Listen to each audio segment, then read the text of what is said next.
The Blue Cut Fire destroyed 105 homes and burned more than 37,000 acres. Thousands of residents who were under evacuation orders were finally allowed to return home yesterday, and some are returning to devastation. And that's why the Inland Empire United Way and other community partners have established the Blue Cut Fire Relief Fund. Community Foundation kick-started the fund with $100,000, and now they're hoping that you can help out too. Joining us is Gregory Bradbard, President and CEO of the Inland Empire United Way. Thank you for being here. Absolutely.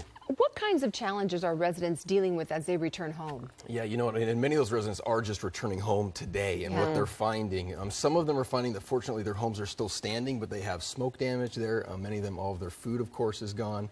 Many of them have lost vehicles. I was talking with a family who had lost many of their animals and livestock there.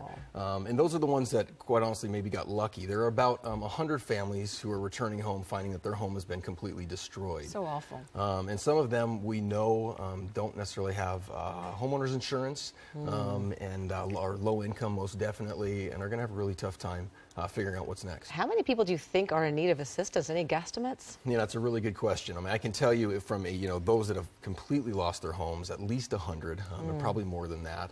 And there were actually 80,000 who were evacuated. So you can imagine somewhere between that 100 and 80,000. So I imagine at least thousands who have been impacted in a very real way.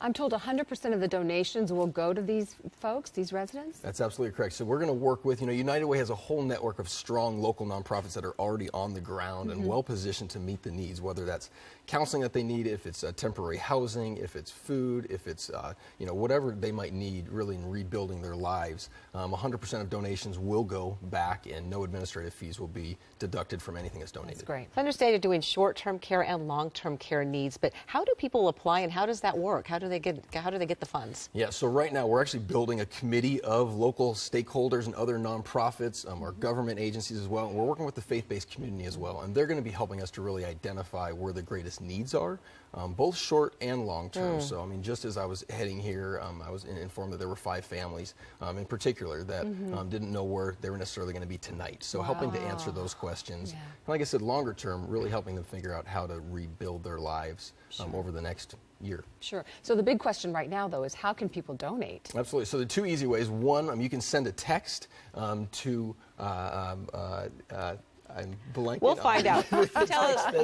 I'll look it up right now. And the website I can tell you is ieuw.org/help. Okay. You text relief to 40403, and it came to me. So there you go.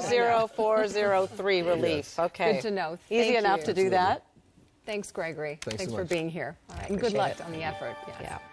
And to find out more how you can help, just go to the community page at abc7.com/community for a link to the Inland Empire United Way. Where am I going to look?